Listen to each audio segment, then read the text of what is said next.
ప్రభు సేవ చాలా విలువైంది. ప్రభు సమయం చాలా విలువైంది. మనం ఈరోజే ఉంటాం, నేను ఇప్పుడే ఉంటా, రేపటికి ఉంటానో లేదు తెలియదు. నేను ఉన్నంత వరకు దేవుని పని చేయాలి. దేవుడు ఈరోజే నాకు ఆఖరి రోజు అంటే, అవులయ్య గారు జీవితం అంత తొందరగా ముగిసిపోద్దని మనం ఎవరైనా అనుకున్నామా? దేవుడు ఎప్పుడు ఎవరిని పిలుస్తాడో తెలియదు. నీ జీవితమైనా నా జీవితమైనా ప్రభు ఇచ్చిన సమయం చాలా విలువైంది. మంచిది, దేవుని వాక్యం చూద్దాం. నేను చాలా క్లుప్తంగా మాట్లాడతాను, దైవజనులు కూడా ఉన్నారు మన మధ్య. ఆదికాండం 29వ అధ్యాయం.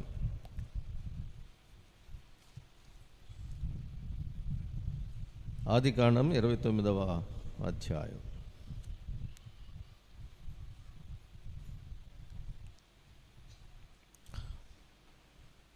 ముప్పై 31వ వచనం. లేయా ద్వేషింపబడుట యెహోవా చూచి ఆమె గర్భము తెరిచెను, రాహేలు గొడ్రాలయుండెను.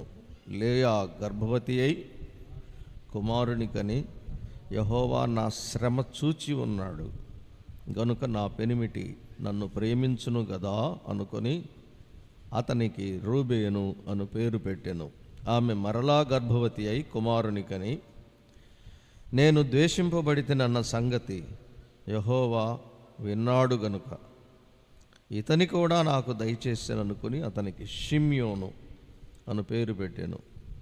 ఆమె మరలా గర్భవతి అయి కుమారుని కని, తుదకు ఈసారి నా పెనిమిటి నన్ను హత్తుకొని ఉండును, అతనికి 3 కుమారులను కంటిని అనుకొనెను. అందుచేత అతనికి లేవి అను పేరు పెట్టెను. ఆమె మరలా గర్భవతి అయి కుమారుని కని, ఈసారి యెహోవాను స్తుతించెదను అనుకుని యూదా అను పేరు పెట్టెను. అప్పుడు ఆమెకు కానుపు ఉడిగెను. ప్రభు సహాయం కొరకు ప్రార్థన చేద్దాం. కృపామయుడ, మహిమగల తండ్రి, మరి ఒకసారి మీ ఘననామమును స్తుతిస్తున్నాం. మమ్మల్ని ప్రేమించారు, మా కొరకై మీ ప్రాణం ఇచ్చారు. మీ కృపా సింహాసనం వద్దకు వస్తున్నాము. మీరు మాట్లాడితేనే క్షేమం. ఈ నిష్ప్రయోజకుడైన దాసుడి మాటలు నిష్ప్రయోజనమే. జీవము గలది మీ వాక్యం, మీ మాటలో జీవం ఉంది. మా ఆత్మీయ క్షేమం కొరకు మీరు మాట్లాడండి అని క్రీస్తు నామమును స్తుతించి ప్రార్థన చేస్తున్నాము తండ్రి, ఆమేన్. బైబిల్ గ్రంథంలో పితరులు అబ్రహాము, ఇస్సాకు, యాకోబు. దేవుడు తన గురించి చెప్పిన ప్రతిసారి నేను అబ్రహాము దేవుడను, ఇస్సాకు దేవుడను, యాకోబు దేవుడను. ఎక్కువసార్లు దేవుడు తనను తాను పరిచయం చేసుకున్నప్పుడు నేను ఫలానా వాని దేవుణ్ణి అని చెప్పాడు. ఎందుకని? ప్రపంచానికి వాళ్ళ భక్తి అంత గొప్పది. అబ్రహాము యొక్క భక్తి, ఇస్సాకు భక్తి జీవితం, యాకోబు యొక్క భక్తి జీవితం. చాలాసార్లు మనం అబ్రహాము భక్తిని గురించి చాలా నేర్చుకుంటాం, ఇస్సాకు భక్తి జీవితం గురించి చాలా నేర్చుకుంటాం, యాకోబు భక్తి జీవితం చాలా కొంచెమే నేర్చుకుంటాం. మనమంటే ప్రపంచంలో గొప్పగా నైపుణ్యతతో వాక్యం బోధించేవాళ్ళు కూడా యాకోబును చాలా చులకన చేసి బోధ చేయడం వింటున్నాం మనం. నేను ఒక మాట అంటాను, దేవుడు యాకోబును అర్థం చేసుకున్నట్లు మనం అర్థం చేసుకోలేదు. మీరు బాగా మనసులోకి ఈ మాట తీసుకోండి. దేవుడు యాకోబును అర్థం చేసుకున్నట్లు మనం అర్థం చేసుకోలేదు. అందుకనే దేవుడు చెప్పిన దానికి వ్యతిరేకంగా మనం వ్యాఖ్యానాలు చేస్తున్నాం. ఏమి ప్రజల్లో ఒక అభిప్రాయం ఏమి నాటుకుపోయిందంటే, యాకోబు అనగానే మోసగాడు కదా. యాకోబు అనగానే సండే స్కూల్ దగ్గర నుంచి బైబిల్ కాలేజీ వరకు మీరు యూనివర్సల్గా అన్ని రీసెర్చ్ చేయండి, డిసీవర్ అనేటువంటి ఒక ట్యాగ్ తగిలిచ్చారు ఆయనకి. ఇంకా బైబిల్ ఏం చదవలేదా మీరు? ఒక వచనం చదవాలి. ఇప్పుడు యెషయా గ్రంథంలోకి రండి. యెషయా గ్రంథంలో ఎక్కువసార్లు దేవుడు యాకోబును వ్యక్తిగతంగా సంబోధించి మాట్లాడాడు, జనాంగముగా కాదు. 2 రకాల సంబోధన ఉంది, కానీ నేను చెప్పాలనుకుంది ఏంటంటే, యాకోబును గూర్చి దేవుడు వ్యక్తిగతంగా మాట్లాడిన మాటలు మనం తప్పకుండా ధ్యానం చేయాలి. అందుకోసం నేను చెప్తున్నాను.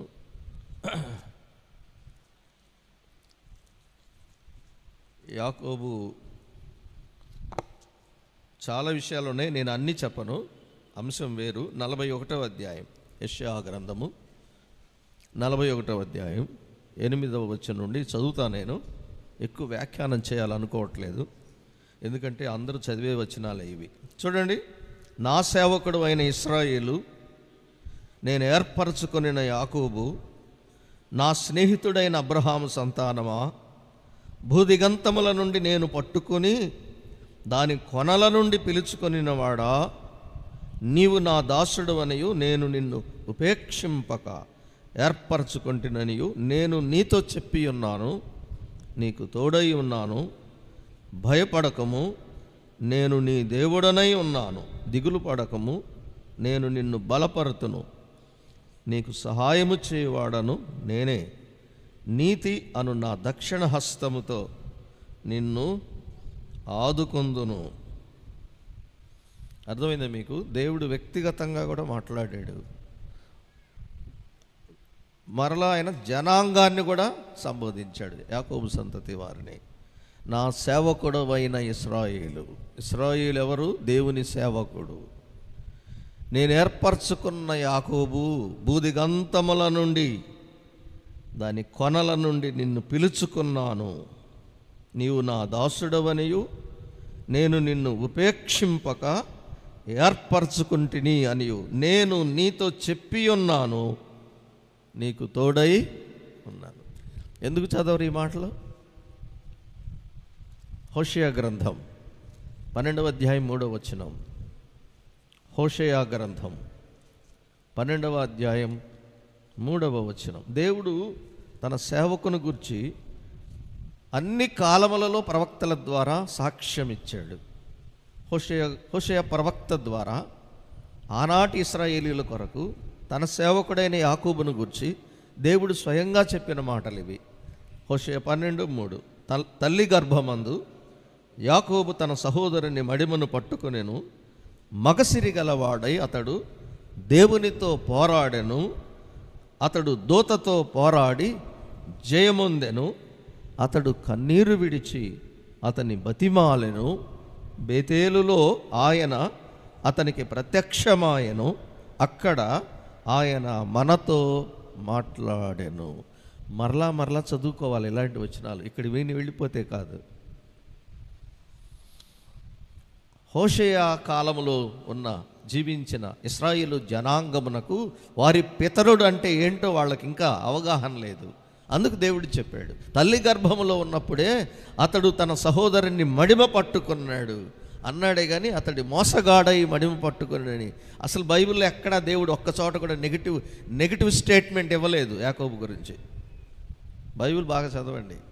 నా సేవకుడు అయిన ఇశ్రాయేలు, నా సేవకుడు అయిన యాకోబు, అతడు మగసిరి గలవాడు. దేవుడిని నోట వచ్చిన మాట ఏంటి? యాకోబు అంటే మగసిరి గలవాడు. అంటే ఏంటి? ఏదైనా పోరాడి, స్వయంగా పోరాడి సాధించుకుంటాడు తప్ప దొంగిలడు, మోసగించడు.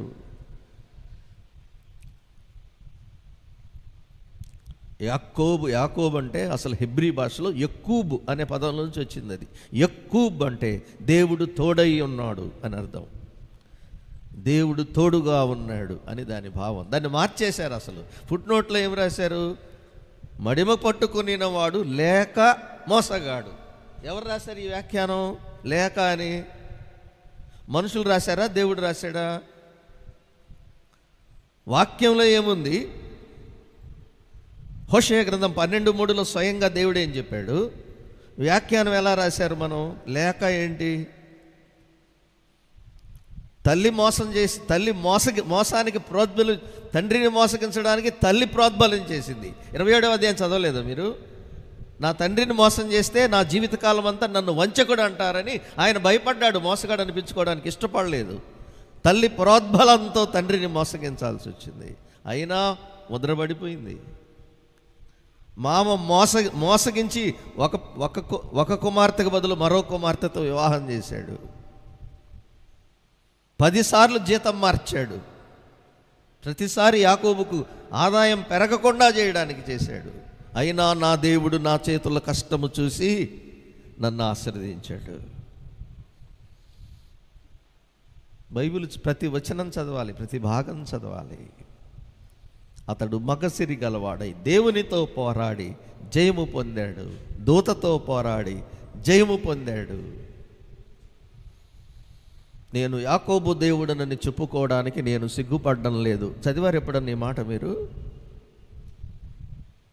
యాకోబు దేవుడిని చెప్పుకొనుటకు నేను సిగ్గుపడువాడను కాను. మరి మనం ఎందుకు ఆయన్ని అంత అవమానకరంగా వ్యాఖ్యానం చేస్తున్నాం? అతడు కన్నీరు విడిచి అతనిని బతిమాలెను. ఒక రాత్రంతా ప్రభు పాదాలు పట్టుకొని విరిగి నలిగి, దేవా నేను పాపినే, ఈ లోక సంపద కాదు నాకు కావాల్సింది, నాకు నువ్వు కావాలి, నీ క్షమాపణ కావాలి. అప్పటికే కోట్లు సంపాదించాడు, మందలు మందలు మందలు కోట్ల ఆస్తికి వారసుడైన అన్నిటినీ వదిలించేసుకొని పంపించేసి ఒంటరిగా నిలిచి రాత్రంతా పశ్చాత్తాప్తుడై కన్నీళ్ల పర్యంతమై ప్రభు పాదాల మీద పడి అతడు ఏడ్చిన విషయం దేవుడు చెప్పేదాకా మనకు తెలియదు. దేవుడు చెప్పాడు హోషేయకు, నా భక్తుడు నా పాదములను తడిపాడు కన్నీళ్లతో, అతడు కన్నీరు విడిచి నన్ను బతిమాలుకున్నాడు రాత్రంతా, అందుకు నేను అతన్ని క్షమించి దీవించాను, అతడు నా సేవకుడు. నీ గురించి నా గురించి ఆ సాక్ష్యం మనం దేవుని దగ్గర సంపాదించుకోగలమా? ఉందా మనకు అలాంటి ఒప్పుకోలు, యథార్థత? ప్రభువు దగ్గర నలుగుగొట్టుకున్న పశ్చాత్తాపం ఉందా ఇప్పటికైనా మనకి? మన గుండెల్లో రోజు రోజుకి గర్వం, అతిశయం ఎక్కువైపోతుంది. నేను భక్తుడిని, నేను సేవకుడిని, నేను పెద్దను, నేను భక్తిపరురాల్ని, నేను భక్తిపరుణ్ణి, 20, 30, 50 సంవత్సరాలైంది నేను రక్షణ పొంది, నేను సేవ చేస్తూ. ఇంకా సంవత్సరాలు గడిచే కొద్ది మన హృదయంలో అతిశయం పెరిగిపోతుంది, కానీ దీనత్వం రావట్లేదు మనకి. వాళ్ళకు చూసి మనం ఏమి నేర్చుకోవాలి?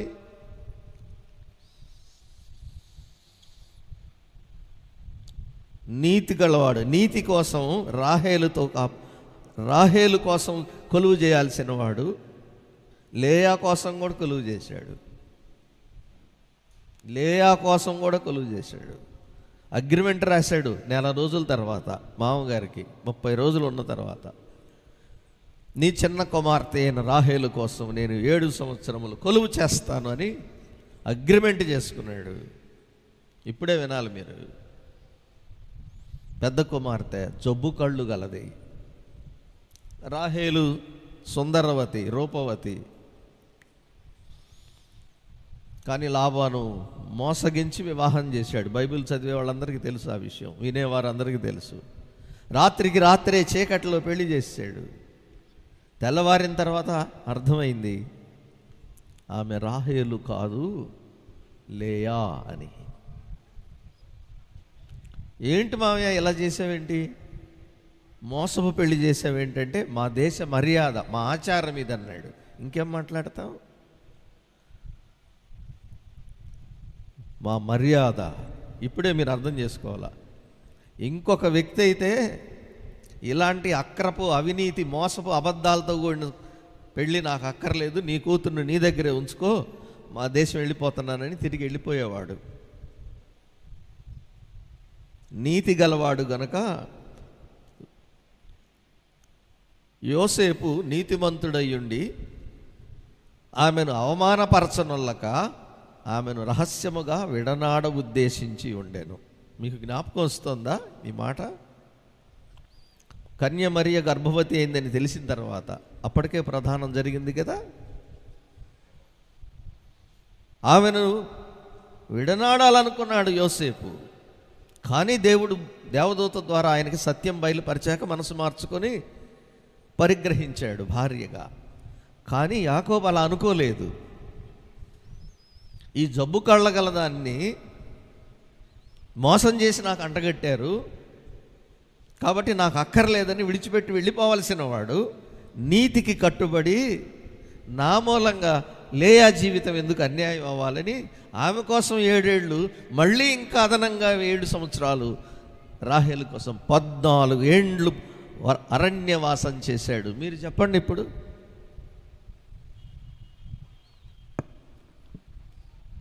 నీతిమంతుడా కాదా? భార్యను విడనాడకూడదనే దేవుని ధర్మాన్ని నెరవేర్చినవాడు. కాపురం చేస్తున్నాడు, వినండి, కానీ మనసు లేదు, ఇష్టం లేని పెళ్లి చేశారు. అయినా లేయా గురించి ఎందుకు చదివామంటే, లేయా ఎప్పుడైతే యాకోబును వివాహం చేసుకుందో యెహోవాయే దేవుడని తెలుసుకుందామే. రాహేలు కోసం 7కు 7 14 ఏళ్ళు యాకోబు అరణ్యంలో వాసము చేసినా రాహేలుకు యెహోవా మీద పూర్తి నమ్మకం కలగలేదు. ఏమిటి విషయం? 20 సంవత్సరాల తర్వాత భర్తతో పాటు అత్తగారింటికి ప్రయాణమయ్యేప్పుడు ఆమె ఏం చేసిందో క్రైస్తవ లోకానికి తెలుసు. తండ్రి గారు పూజించే, లాబాను పూజించే గృహదేవతలను తెచ్చేసుకుంది. ఎందుకని? యెహోవాయే దేవుడని నీ హృదయంలో నిశ్చయించుకుంటే రూతు వలె విడిచిపెట్టి రావాలి.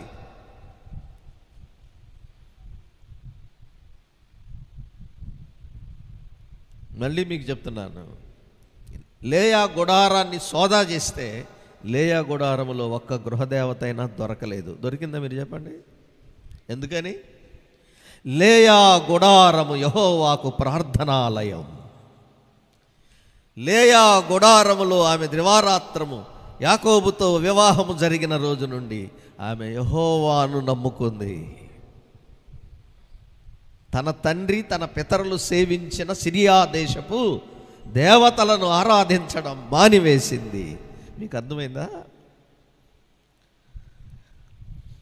ఒకప్పుడు క్రీస్తును ఎరగనప్పుడు ప్రతి వ్యక్తి లోక సంబంధమైన విషయాలకు నమ్మకం కలిగి ఉన్నవారే. క్రీస్తుని నమ్మిన తర్వాత యేసు క్రీస్తు పవిత్రుడు, పరిశుద్ధుడు, నిర్దోషి, నిష్కల్మషుడు, సజీవుడగు దేవుడు నీ కొరకు మరణించి తిరిగి లేచాడని నీవు నిజముగా విశ్వసిస్తే ఆయనను మాత్రమే ఆరాధించాలి. రోమపత్రిక 9వ అధ్యాయం 5వ వచనంలో పౌలు గారు అద్భుతమైన మాట రాశాడు. శరీరమును బట్టి క్రీస్తు ఇశ్రాయేలీయులలో పుట్టాడు, కానీ ఈయన సర్వాధికారి అయిన దేవుడై ఉండి నిరంతరము స్తోత్రార్హుడు. లేయా యెహోవా యందు విశ్వాసముంచి నీతిమంతురాలుగా యెహోవా చేత అంగీకరించబడింది. ఆమె ఆ రోజు నుంచి యెహోవాను ప్రార్థించడం ప్రారంభించింది. అందుకే చదివాం మనం 30వ అధ్యాయంలో. రండి మరలా ఒక వచనం చదువుదాం. 29వ అధ్యాయంలో లేయాను గూర్చి ఎక్కువ మాటలు రాయబడ్డాయి ఇక్కడ, కానీ లేయా మాట్లాడినట్లు ఒక్క మాట కూడా లేదు. ఇంకో విషయం మీకు చెప్పాలి, లేయా నోరు తెరిచి మాట్లాడిన మాటలు, మనుషులతో మాట్లాడిన మాటలు లేవు, కానీ దేవునితో మాట్లాడుకున్న మాటలు ఉన్నాయి ఇక్కడ. చదువుతాను చూడండి. 31. లేయా ద్వేషింపబడుట యెహోవా చూచి ఆమె గర్భము తెరిచెను. దేవుడు చూశాడు ఆమెను. ఆమె ఒక్కతే గుడారంలో ఉంటుంది, బయటికి రావట్లేదు, మనుషుల దృష్టిలో ఎదురుపడడం లేదు. ఎందుకని? తన ముఖం బాగలేదు, తన కళ్ళు బాగలేదు, తనకు అందం లేదు, తనకు సౌందర్యం లేదు, తండ్రికి కూడా ఇష్టం లేదు తనంటే. అందుకని మోసంగా వివాహం చేసి యాకోబుకి ఇచ్చేశాడు. అయినా ఆమె తన సౌందర్యము లేని తన ముఖాన్ని దేవునికి మాత్రమే చూపించింది. యెహోవా చూచెను, ఆమె ద్వేషించబడుట యెహోవా చూచెను. ద్వేషింపబడడం యేసుప్రభు వారు కూడా చెప్పాడు మనకి, ఆయన యందు భయభక్తులు గలవారు కూడా ద్వేషింపబడతారు. మత్తయి సువార్త 5వ అధ్యాయం. మత్తయి సువార్త 5వ అధ్యాయం. కొండ మీద ప్రసంగం. చాలాసార్లు మనకి ఇష్టమైన మాటలు ఇక్కడ ఉన్నాయి. 10వ వచనం, మత్తయి సువార్త 5వ అధ్యాయం 10వ వచనం. నీతి నిమిత్తము హింసింపబడువారు ధన్యులు, పరలోక రాజ్యము వారిది. నా నిమిత్తము జనులు మిమ్మును నిందించి హింసించి మీ మీద అబద్ధముగా చెడ్డమాటలల్లా పలుకున్నప్పుడు మీరు ధన్యులు, సంతోషించి ఆనందించుడి, పరలోకమందు మీ ఫలము అధికమగును. ఇలాగున వారు మీకు పూర్వమందు ఉండిన ప్రవక్తలను హింసించిరి. ఇవే మాటలు లూకా రాశాడు చూడండి, 6వ అధ్యాయం 22వ వచనం. లూకా సువార్త 6వ అధ్యాయము 22వ వచనం. అంటే ఒక్కొక్క భక్తుడు ఒక్కొక్క పదాన్ని కొత్తగా పరిశుద్ధాత్మ ద్వారా ఉపయోగించాడు. మనుష్య కుమారుని నిమిత్తము మనుషులు మిమ్మును ద్వేషించి అనే మాట, ద్వేషించి, వెలివేసి, నిందించి, మీ పేరు చెడ్డదని కొట్టివేయినప్పుడు మీరు ధన్యులు. ఇదేంటండి, యేసు ప్రభువుని నమ్ముకుంటే అన్నీ కలిసి వస్తాయని చెబుతున్నారు కదా అందరూ. ఆస్తి కలిసి వస్తుంది కదా, సమస్యలే ఉండవు, జబ్బులే రావు, అన్నీ బాగుంటాయని చెప్పి మేము యేసు ప్రభువుని నమ్ముకుందాం అనుకుంటే ఇట్లా చెప్తున్నారేంటి? ఏమన్నాడు ఇక్కడ? ద్వేషించి, వెలివేసి, నిందించి, మీ పేరు చెడ్డదని కొట్టివేయినప్పుడు మీరు ధన్యులు. ఆ దినమందు మీరు సంతోషించి గంతులు వేయుడి, ఇదిగో మీ ఫలము పరలోకమందు గొప్పదై ఉండును. ఇప్పుడు చెప్పండి, క్రైస్తవ జీవితం అంటే ద్వేషింపబడుట, నిందింపబడుట, వెలివేయబడుట, హింసింపబడుట, శ్రమ పెట్టబడుట, చంపబడుట కూడా. ఇప్పటికే చాలామంది అపోస్తలులు, భక్తులు క్రీస్తు కొరకు చంపబడ్డారు, ద్వేషింపబడుతున్నారు, చెరసాల్లో వేయబడుతున్నారు, హింసింపబడుతున్నారు ప్రపంచవ్యాప్తంగా. యేసుప్రభుని ద్వేషించారు కదా. పేతురు రాశాడు మంచి మాట, పేతురు రాసిన మొదటి పత్రికలో. ఎందుకంటే ప్రభుతో ఉన్నవాడు పేతురు, ప్రభు ఎంత గొప్పవాడో పేతురు తెలుసుకున్నాడు. కానీ మనుషులు ఆయనను ఎలా అవమానపరిచాడో ఆయన దగ్గరుండి చూసి రాశాడు ఈ మాటలు. మొదటి అధ్యాయం 21వ వచనం. క్రీస్తు కూడా మీ కొరకు బాధపడి మీరు తన అడుగుజాడల యందు నడుచుకున్నట్లు మీకు మాదిరి ఉంచిపోయెను. ఆయన పాపము చేయలేదు, ఆయన నోట ఏ కపటము కనబడలేదు. ఆయన దూషింపబడి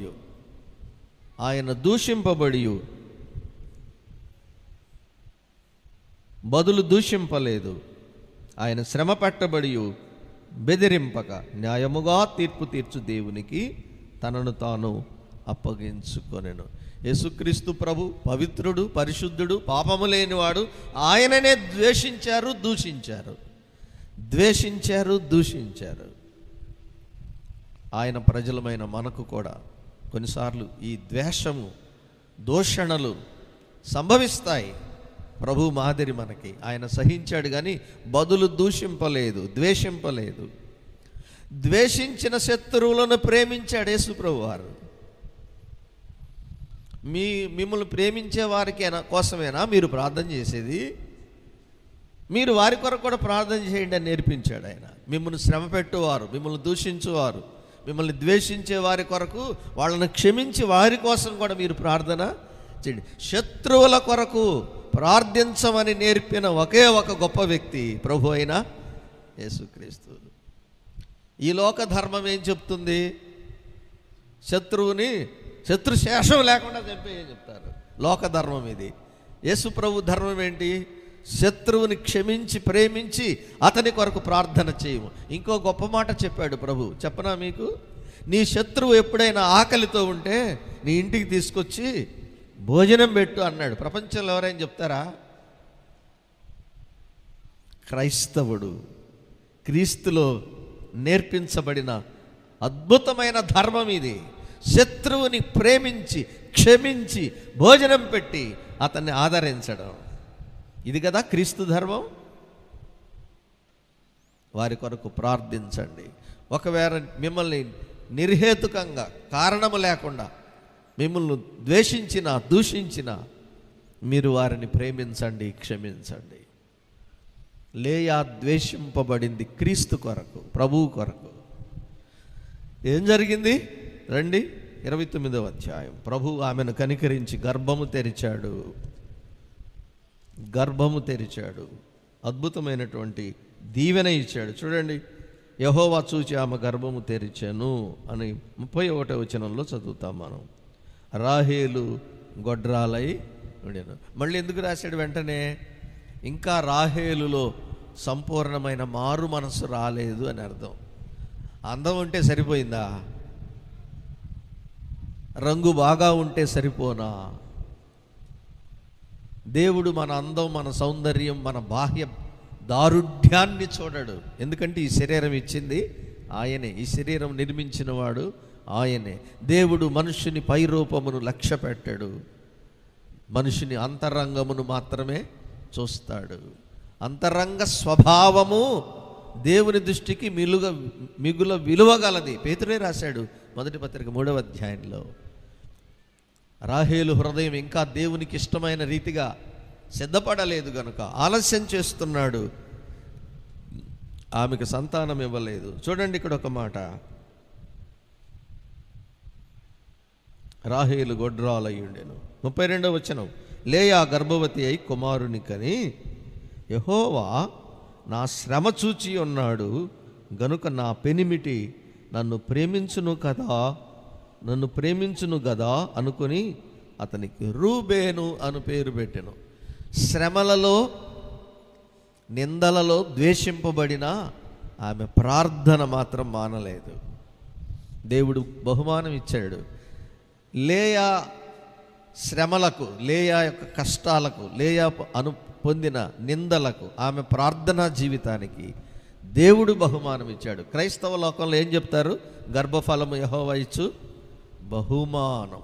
ఆమె కష్టానికి బహుమానం, ఆమె శ్రమకు బహుమానం, ఆమె అనుభవించిన నిందలకు బహుమానము ఇచ్చాడా లేదా? మీ ఫలము పరలోకమందు అధికమగును, సంతోషించి గంతులు వేయండి, మీకు బహుమానం అన్నాడు. ఆ బహుమానాన్ని ఇక్కడే చూపించాడు ఆమెకి. మొట్టమొదటి కుమారుడు, జ్యేష్ఠపుత్రుడు, కుమారునిచ్చాడు, రూబేను అని పేరు పెట్టింది. ఇలా వినండి, శ్రమలలో, నిందలలో యెహోవాకు ప్రార్థన చేసినందున దేవుడు ఆమె ప్రార్థనకు ఫలితంగా బహుమానం ఇచ్చాడు. తప్పనిసరిగా ఇలాంటి విషయాలు ప్రభు సహాయం చేస్తాడు. అందుకే ఆమె చెప్పింది ఒక సాక్ష్యము. ఆమె చెప్పిన సాక్ష్యం చూడండి, యెహోవా నా శ్రమ చూచి ఉన్నాడు. అప్పటికింకా యాకోబు ఆమెను ప్రేమించడానికి సిద్ధపడలేదు కాబోలు. అందుకనే నా పెనిమిటి నన్ను ఇప్పుడైనా ప్రేమిస్తాడని యాకోబు ప్రేమ కోసం ఆమె ఎదురు చూస్తూ ఉంది. కానీ మంచి సాక్ష్యము, యెహోవా నా శ్రమ చూచి ఉన్నాడు. నీ శ్రమలను చూచేది దేవుడే, మనుషులు కాదు. కొన్నిసార్లు మనం నిరుత్సాహపడి ఏమంటామంటే, నా శ్రమలు ఎవరికి అర్థమవుతున్నాయి, నా శ్రమలు మీకేం తెలుసు అంటాం. నేను ఒక మాట చెప్తాను, నీ శ్రమ ఎవరికి తెలియాల్సిన అవసరం లేదు, ఎవరు పట్టించుకోకపోయినా అవసరం లేదు. చూచేది ఎవరు? యేసుక్రీస్తు నీ శ్రమ చూస్తాడు. ఆయనకేం తెలుస్తుందండి నా శ్రమ అని నువ్వు అంటావా? ఆయన మన కొరకు శ్రమ పడ్డాడు, నీ కొరకు శ్రమలు అనుభవించాడు. పేతురు మంచి మాటలు రాశాడు. మొదటి పత్రిక చదువుకుందాం, 4వ అధ్యాయం 12వ వచనం. పేతురు రాసిన మొదటి పత్రిక 4వ అధ్యాయం 12వ వచనం. ఎందుకంటే క్రీస్తు శ్రమలలో యాకోబు పాలు పొందాడు, క్రీస్తు శ్రమలు చూచినవాడు. 4వ అధ్యాయం 12వ వచనం. ప్రియులారా, మిమ్మును శోధించుటకు మీకు కలుగుచున్న అగ్ని వంటి మహాశ్రమను గూర్చి మీకు ఏదో ఒక వింత సంభవించుతున్నట్లు ఆశ్చర్యపడకండి. 13వ వచనం. క్రీస్తు మహిమ బయలుపరచబడినప్పుడు మీరు మహా ఆనందముతో సంతోషించు నిమిత్తము క్రీస్తు శ్రమలలో మీరు పాలివారై ఉన్నంతగా సంతోషించండి. క్రీస్తు నామము నిమిత్తము మీరు నింద పాలైన ఎడల మహిమాస్వరూపియగు ఆత్మ అనగా దేవుని ఆత్మ మీ మీద నిలుచుచున్నాడు కనుక మీరు ధన్యులు. అగ్ని వంటి మహాశ్రమ మీకేదైనా కలిగితే ఆశ్చర్యపడకండి. యేసుక్రీస్తు వచ్చినప్పుడు, ఆయన మహిమ బయలుపరచబడినప్పుడు మీరు మహా ఆనందము పొందుతారు. ఎంతకాలం ఉంటాయి ఈ శ్రమలు? చనిపోయే వరకే. ఆ తర్వాత పౌలు గారు కూడా ఒక మంచి మాట రాశాడు, రోమపత్రిక. ఎందుకంటే దైవజనులు, అపోస్తలులు అలాంటి శ్రమలను ఆనందంగా అనుభవించారు వారు. 8వ అధ్యాయం, రోమపత్రిక 8వ అధ్యాయం 18వ వచనం. మన ఎడల ప్రత్యక్షము కాబోవు మహిమ ఎదుట ఇప్పటి కాలపు శ్రమలు ఎన్నదగినవి కావని ఎంచుచున్నాము. మనకు మహిమ ఇవ్వబోతున్నాడు అంటే అర్థం ఏంటి?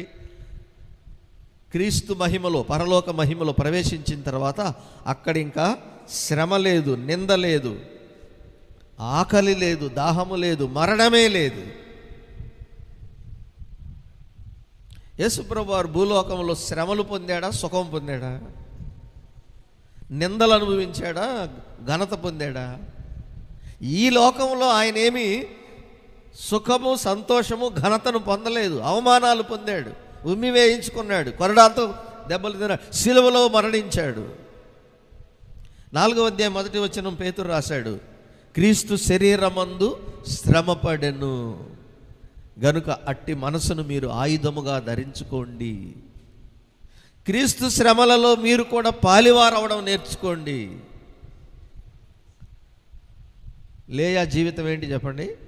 నిందలు, అవమానములు, ద్వేషింపబడుట, శ్రమ నొందుట. తండ్రి ప్రేమించలేదు, భర్త ప్రేమించలేదు చాలా కాలం వరకు. ఎందుకంటే యాకోబు అగ్రిమెంట్ లేక ఒప్పందం చేసింది రాహేలు కొరకు. కానీ తర్వాత దినములలో ఆయన తెలుసుకున్నాడు, హత్తుకున్నాడు, ప్రేమించాడు. ఆమె భక్తి జీవితం. ఒక మాట వినాలి, భర్త ప్రేమించకపోతే, భర్త అనుకూలంగా లేకపోతే ఏం చేయాలి? భర్తను ద్వేషించి ఇంట్లో నెమ్మది లేని స్థితి ఏర్పాటు చేసుకోకూడదు. 30వ అధ్యాయంలో ఒక వచనం చదువుకోవాలి మనం. ఆదికాండంలో ఉన్నాం కదా, ఆదికాండంలో ఉన్నాం. 30వ అధ్యాయం 1వ వచనం చదువుదాం. రాహేలు తాను యాకోబునకు పిల్లలను కనకపోవుట చూచి తన అక్క యందు అసూయపడి యాకోబుతో, నాకు గర్భఫలము నిమ్ము, లేని ఎడల నేను చచ్చెదను. మీకు అర్థమైంది ఇప్పుడు రాహేలు స్వభావం? అర్థమైందా? ఎంత ప్రేమించి 14 ఏళ్ళు అరణ్యవాసం చేసింది ఆమె కోసమే. కానీ ఇప్పుడు ఏమంటుంది? నాకు పిల్లలు లేరు, పిల్లలు కలగలేదు, నాకు పిల్లల్ని ఇస్తావా లేకపోతే నన్ను చచ్చిపోమంటావా? నేను చనిపోతానంటుంది. బ్లాక్మెయిల్ చేయడం. ఇప్పుడు మీరు చెప్పండి, 29వ అధ్యాయంలో లేయా గురించి మంచి విషయాలు దేవుడు రాశాడు. 30వ అధ్యాయంలోకి రాగానే మొదటి వచనం రాహేలు గురించి ఎలాంటి మాటలు రాశాడు దేవుడు? కోపము, ద్వేషము, అక్క మీద అసూయ పెంచుకుంది. ప్రార్థనా జీవితం గల వాళ్ళకి ఇలాంటి లక్షణాలు ఉండవు. క్రీస్తు మనసు గలవారికి ఇలాంటి లక్షణాలు ఉండవు.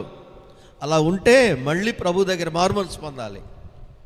పురుషుడైనా స్త్రీ అయినా అసూయ, ద్వేషం, జగడాలు,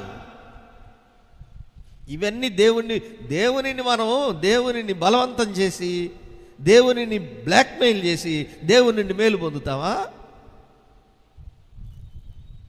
దావీదుని అడగండి, దేవా విరిగి నలిగిన మనస్సే కదా నీకు ఇష్టమైన బలులు, మేమిచ్చే ఈ దహన బలులు నీకు ఇష్టం కాదు కదా, నా హృదయాన్ని నలుగొట్టాను, నన్ను అంగీకరించమన్నాడు. కానీ లేయా ఎలా ఉంది? పేతురు రాసిన మొదటి పత్రిక 3వ అధ్యాయం 1వ వచనం. పేతురు రాసిన మొదటి పత్రిక. క్రొత్త నిబంధనలో పరిశుద్ధాత్మ చాలా అద్భుతమైన సత్యాలను పాత నిబంధనలో నుండి తెచ్చాడు మనకి. పేతురు పత్రిక ధ్యానం చేస్తున్నప్పుడు మంచి విషయాలు, యేసుక్రీస్తును గురించి అద్భుతమైన వర్ణన చేశాడు తన మొదటి పత్రికలో పేతురు. యేసుక్రీస్తు అమూల్యమైన వాడు అనే సత్యం రాశాడు. యేసుక్రీస్తు రక్తము అమూల్యమైనది అని రాశాడు. క్రీస్తు రక్తముతో విమోచింపబడిన మీరు కూడా అమూల్యమైన వారు అని రాశాడు. శ్రమలలో నిలబడిన మీ విశ్వాసము వెండి బంగారముల కంటే అమూల్యమైంది మీ విశ్వాసము. చూసారా? ఒక స్త్రీ విలువ రాశాడు ఇక్కడ. పేతురు రాసిన మొదటి పత్రిక 3వ అధ్యాయం. అటువలే స్త్రీలారా మీరు మీ సొంత పురుషులకు లోబడండి.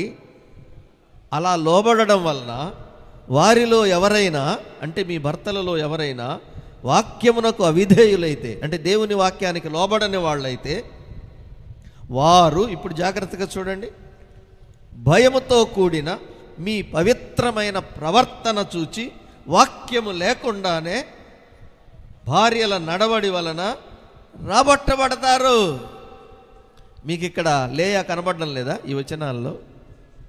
భర్త ప్రేమను సంపాదించుకోవడానికి ఎంత అణుకువగా, ఎంత దీనంగా, ఎంత ప్రార్థనా జీవితం కలిగి పవిత్రంగా జీవించింది.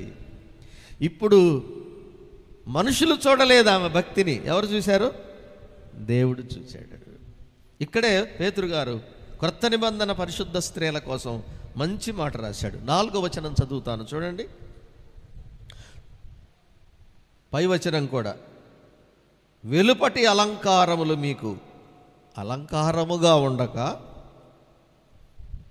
సాధువైనట్టియు, అంటే సాత్వికముతో కూడి మృదువైనట్టి గుణము అను అక్షయ అలంకారము గల మీ హృదయపు అంతరంగ స్వభావము మీకు అలంకారముగా ఉండాలి. ఇప్పుడు చదవాలి 5వ వచనం. అది దేవుని దృష్టికి మిగుల విలువైనది. ఇప్పుడు మిగుల విలువ కలిగిన హృదయము లేయా హృదయం. దేవుడు ఇష్టపడ్డాడు ఆమె హృదయాన్ని. వెంట వెంటనే 4 కుమారులు ఇచ్చాడు. యాకోబు ప్రేమను సంపాదించుకుంది తన అణుకువతో. ఎక్కడ జగడమాలి, యాకోబుతో ఎప్పుడూ జగడమాడినట్టు రాయబడలేదు. కానీ జగడమాడింది ఎవరు? రాహేలు. ప్రార్థనా జీవితం లేదు. తర్వాత మీరు చాలా లేటుగా చదువుతారు రాహేలు గురించి. కంపారిటివ్ స్టడీ అంటాం దీన్ని. ఒకసారి ఒకవైపునే కాదుగా బైబిల్ రాయబడింది. బైబిల్ 2 వైపులా రాయబడింది. రండి 30వ అధ్యాయం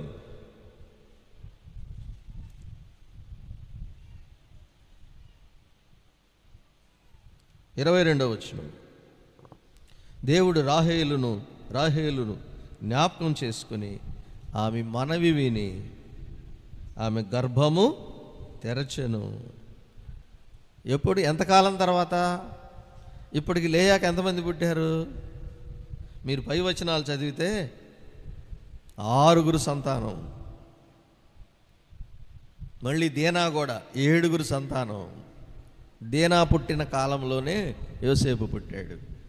ఇప్పుడు రాహేలుకు సంతానం కలగడం ఆలస్యమైందా, తొందరగా కలిగిందా? అది క్రమం, క్రానలాజికల్ ఆర్డర్ అంటాం దీన్ని. దేవుడు అలక్ష్యం చేయడు, ఆలస్యం చేస్తాడు. ఎవరికి? ఇంకా దేవునికి అనుకూలముగా మన హృదయం, మన అంతరంగం, మన భక్తి, మన పవిత్రత, మన యథార్థత, మన దీనత్వం దేవునికి ఇష్టమయ్యే వరకు మన హృదయాలను సిద్ధం చేసుకోవాలి. స్త్రీ అయినా, పురుషుడైనా, భక్తుడైనా, సామాన్యుడైనా. దేవుడు జ్ఞాపకం చేసుకున్నాడు, పక్షపాతము లేనివాడు. మీకు చెప్పనా, యోసేపు పుట్టిన తర్వాత యాకోబు స్వదేశానికి ప్రయాణమయ్యారా? యోసేపు పుట్టకముందా?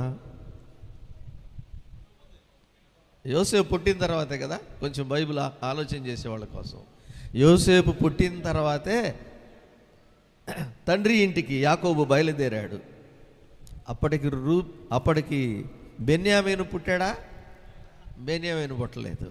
ఇప్పుడే మీరు చెప్పాలి, గృహదేవతలను ఎప్పుడు తీసుకెళ్తుంది? యోసేపు పుట్టిన తర్వాతనా, పుట్టకముందా? అంటే ఇంకా గృహదేవతల మీద ఆసక్తి కేవలము దేవుని కృపచేతే ఆమె యోసేపును పొందగలిగింది. కృపచేతనే మీరు రక్షింపబడి ఉన్నారు, ఇది మీ భక్తి వలన కలిగినది. ఇది పరిస్థితి. మీకు అర్థమైందా? ఇప్పుడు 35వ అధ్యాయంలో కుటుంబ సమేతంగా ఆరాధనకు వెళ్ళమని దేవుడు ఆజ్ఞాపించాడు. ఆదికాండం 35వ అధ్యాయంలో పద్దనరాములు బయలుదేరిన తర్వాత, నీవు లేచి బేతేలుకు వెళ్ళి మొదట నీకు కనబడిన దేవుడైన యెహోవాకు మళ్ళీ అక్కడ బలిపీఠం కట్టి నీ ఇంటి వారందరితో నీవు ఆరాధనకు వెళ్ళమన్నప్పుడు ఒక నియమం పెట్టాడు. వారు తమ ఒంటి మీద ఉన్న విగ్రహములన్నింటినీ తీసి భూమిలో పాతిపెట్టేసి రావాలి అన్నాడు. అవునా? ఇప్పుడు విగ్రహాలు ఎవరి దగ్గర ఉన్నాయి? వాళ్ళందరూ శరీరం మీద ఆభరణాలు ఉన్నాయి. ఆ ఆభరణాలే వారు కొలిసే దేవుళ్ళ బొమ్మలు ఉంటాయి, అందుకు తీయమన్నాడు. ఇప్పుడు రాహేలు తండ్రి ఇంటి నుంచి తెచ్చుకున్న గృహదేవతలు ఏమైనాయి? భూమిలో పాతి పెట్టబడ్డాయి. బలిపీఠం దగ్గరికి, బేతేలు దగ్గరికి వెళ్ళాలంటే, ఆరాధనకి వెళ్ళాలంటే నీవు దాచుకున్న రహస్య పాపాలన్నీ నీవు సమాధి చేసేయాలి. మీరు క్రీస్తుతో కూడా లేపబడిన వారైతే, మీరు క్రీస్తుతో కూడా చనిపోయిన వారైతే, మీరు క్రీస్తుతో కూడా పాతి పెట్టబడిన అనుభవం గలవారైతేనే ఆత్మతో సత్యముతో ఆయన్ని ఆరాధించాలి. అంత ఇష్టంగా తెచ్చుకొని మోసి మోసి మోసి తెచ్చుకున్న గృహదేవతలు ఆరాధనకి వెళ్ళే ముందు ఏం చేయాల్సి వచ్చింది? ఇప్పుడు మళ్ళీ మిమ్మల్ని అడగనా, లేయా దగ్గర ఒక విగ్రహం అన్నా ఉందా? ఇప్పుడు ఆమె గుంట దవ్వాల్సిన అవసరం లేదు, పాతి పెట్టాల్సిన అవసరం. జాగ్రత్త. రహస్యమైన విషయాలు ఇంకా జీవితాల్లో, ఇంటిలో, కుటుంబంలో దాచుకొని ఆదివారం మాత్రం నీతిమంతుల్లాగా, పరిశుద్ధుల్లాగా దేవుడు చూస్తున్నాడు. నీ ఇంట్లో, నీ గుడారంలో ఏం దాచుకున్నావో నీ హృదయంలో. లేయా తెరువబడిన హృదయం, ఆమెలో ఏ కల్మషము, కపటము, రహస్యము, విగ్రహ సంబంధమైన అపవిత్రత దేవుడు చూడలేదనడానికి ఎన్ని రుజువులండి? యెహోవా చూచి ఉన్నాడు. ఇంకో బాధకరమైన మాట చెప్పాలి నేను. ఇప్పుడు హెబ్రోనుకు ప్రయాణం చేస్తున్నారు. 35వ అధ్యాయంలో బేతేలులో ఆరాధన ముగించుకొని హెబ్రోనుకు వెళుతున్నారు. హెబ్రోనుకి ఎందుకు వెళుతున్నారు? ఆదికాండం 13వ అధ్యాయంలో అబ్రహాము మొట్టమొదట మళ్ళీ తన గుడారం వేసి బలిపీఠం కట్టి అక్కడే ఇంక స్థిర నివాసం ఉండి ఆరాధన ప్రారంభించాడు. 18వ అధ్యాయంలో అక్కడికి, అదే మమ్మిరే అంటే, ప్రభువు దిగి వచ్చాడు వాళ్ళ ఇంటికి. భోజనం పెట్టారు, భోంచేశాడు, శారాకు వాగ్దానం ఇచ్చాడు. మీదటికి ఈ సంవత్సరమున శారాకు కుమారుడు కలుగుతాడని దేవుడు వాగ్దానం ఇచ్చిన చోటదే. ఇస్సాకు నివసించి మరణించిన స్థలం హెబ్రోను. మీకు ఇవన్నీ గుర్తుపెట్టుకోలేరు కాబట్టి ఒక్క వచనమే చూపిస్తా. 35వ అధ్యాయంలోకి వెళదాం రండి. ఆదికాండం 35, ఎందుకంటే ఇదంతా చరిత్ర మీకు తెలుసు కాబట్టి. 35వ అధ్యాయం 27వ వచనం. అబ్రహామును ఇస్సాకును పరదేశులై ఉండిన మమ్రేలో కిర్యత్ అర్బాకు తన తండ్రి అయిన ఇస్సాకు నొద్దకు యాకోబు వచ్చెను. ఆదికాండం 35వ అధ్యాయం 27వ వచనం. అదే హెబ్రోను. 28వ వచనం. ఇస్సాకు బ్రతికిన దినములు 108 సంవత్సరములు. ఇస్సాకు కాలము నుండి వృద్ధుడై ప్రాణము విడిచి మృతి పొందెను, తన పితరుల యొద్దకు చేర్చబడెను. యాకోబు తన కుటుంబం అందరినీ తీసుకుని ఇప్పుడు తండ్రి ఇంటికి చేరినప్పుడు అది హెబ్రోను. ఎందుకు ఈ వివరం చెప్పాను అంటే, హెబ్రోను ఆరాధింపబడుతున్న, అబ్రహాము ఆరాధించిన స్థలం, ఇస్సాకు ఆరాధించిన స్థలం. ఇప్పుడు యాకోబు వచ్చాడు అక్కడికి కుటుంబం అందరిని తీసుకొని. రాహేలు ఉందా? హెబ్రోనుకు చేరిందా? రాహేలు హెబ్రోనుకు చేరిందా? మార్గంలో, ఎఫ్రాతా మార్గములో బెన్యామీనుకు జన్మ ఇస్తూనే చనిపోయింది. హెబ్రోనుకు చేరలేకపోయింది. లేయా చేరిందా? లేయా తన కుమారులతో హెబ్రోనుకు చేరింది. సహవాసం, ఆరాధన.